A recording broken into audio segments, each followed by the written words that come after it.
సిరిసిల్ల జిల్లా గంభీరావుపేట మండలం మానేరు వాగులో చిక్కుకున్నటువంటి 5గురిని సురక్షితంగా కాపాడగలిగారు రెస్క్యూ టీం. 24 గంటల పాటు సాయం కోసం రైతులు ఎదురు చూశారు.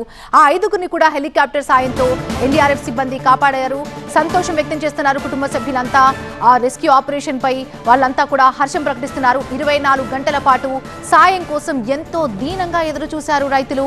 5గురు ఇప్పుడు సేఫ్ గా బయటపడటంతో ఆ గ్రామ ప్రజలు హర్షం వ్యక్తం చేస్తున్నారు.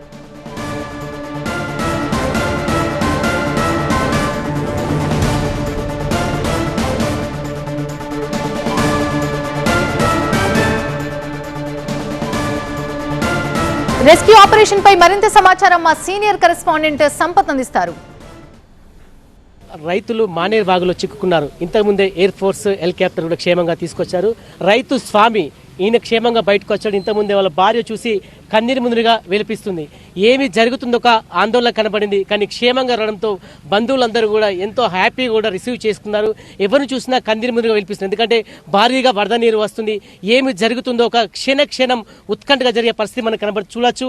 అతడు బిక్కుమని అంటే 1 గంట కాదు 2 గంట కాదు 24 గంటల పాటు ఏమైతుంది. ఎందుకంటే భారీ వర్షం కురుస్తుంది, వరద కూడా భారీగా వస్తుంది. వస్తామా రామా అని కుటుంబ సభ్యులు ఆందోళన చెందారు. ఒక్కసారి వాళ్ళ ఆవిడ వచ్చి కన్నీరు మున్నీరుగా విలిపించింది. ఒక్కసారి భర్తని చూసే వరకు కూడా చాలా సంతోషం కూడా వ్యక్తం చేసింది. ఒకసారి స్వామి ఉన్నారు, ఆయనతో ఒకసారి మాట్లాడు. అంటే మీరు పశువుల కోసం అక్కడ వెళ్ళారు. 24 గంటల పాటు భారీ వర్షం కురిసింది. ఎట్లా ఫీల్ అయ్యారు? ఇక్కడికి మీరు క్షేమంగా వచ్చారు. ఏ విధంగా ఫీల్ అయ్యారు మీరు? రావడానికి చాలా సంతోషంగా ఉంది సార్. కాబట్టి నైట్ అయితే చాలా బాధపడ్డాం. నైట్లో చాలా ఇబ్బంది పడ్డాం సార్. నైట్ అయితే అంటే రాత్రి అంతా వర్షం ఉంది. ఆ గొడుగు మీకు ఎట్లా ఉంది? ఆహారం తర్వాత ఏమనిపించింది ఆ సమయంలో మీకు? బాగా చలి పెట్టింది సార్. మొత్తం చలి బాగా పెట్టింది. ఇబ్బంది అయింది సార్ చాలా. మీకు ఒక్కసారి ఎయిర్ ఫోర్స్ హెలికాప్టర్ వచ్చి మిమ్మల్ని ఎక్కించుకోగా మీకు ఏమనిపించింది? బాగా సంతోషం అనిపించింది సార్. మాకైతే కడుపులోకి మొత్తం సంతోషం అనిపించింది డైరెక్ట్. ఇక మాకు రాదు అనుకున్నాం సార్. కానీ ప్రస్తుతానికి వచ్చింది మాకు సంతోషం అనిపించింది. అన్నం తినకుంటూరుకి వచ్చినాం సార్. ఇప్పుడు కూడా అంటే మామూలు 1 గంట సేపు ఉండలేము. రాత్రి వర్షం కురిసింది, మెరుపులు ఉరుములు. అప్పుడు మొత్తం భయపడరా? 5గురు ఏమనుకున్నారు మీరు? భయపడ్డాం సార్, కొంచెం భయపడ్డాము. ఇక ఇంకో నుండి భయపడద్దు అట్లా ఇట్లా అని చెప్పిండు. అదే ధైర్యంతో అందరం ఉన్నాం సార్. అదే ధైర్యంతో అందరం ఉన్నాము. ఇక తమ్ముడు మనం భయపడద్దు అని అన్నారు. కానీ చలి బాగా పెట్టింది సార్. నైట్లో చాలా పెట్టింది చలి. ఇప్పుడు మీరు క్షేమంగా బయటకు వచ్చారు, చాలా సంతోషంగా ఉంది. ఏం ప్రభుత్వానికి మీరు ఏం చెప్పదలుచుకున్నారు? ప్రభుత్వానికి మాత్రం రుణపడి ఉంటుంది సార్. ధన్యవాదాలు సార్. స్వామి వాళ్ళ భార్య ఉంది. ఒకసారి ఆమెతో అమ్మ అతడు వాగులో 24 గంటల పాటు ఉన్నారు, మీ ఇంటికాడ ఉన్నారు, బాబుని పట్టుకొని. ఇప్పుడు ఒక్కసారి మీకు క్షేమంగా మీ ఆయన వచ్చారు, మీరు ఏమనిపిస్తుందమ్మా?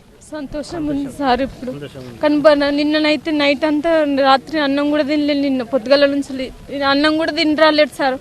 అయినా కూడా ఒక సిరాండిని అదే తినొచ్చు. నిన్న పొద్దున్న నుంచి అన్నం తినలే, ఏం తినలే. ఇంటికి ఎట్లా వస్తాడో 3 పిల్లలు సార్. నాకు కైకిలే వేసుకుంటాం సార్. మాకేం లేదు. కానీ చాలా భయం ఏంది సార్ వచ్చేదాకా.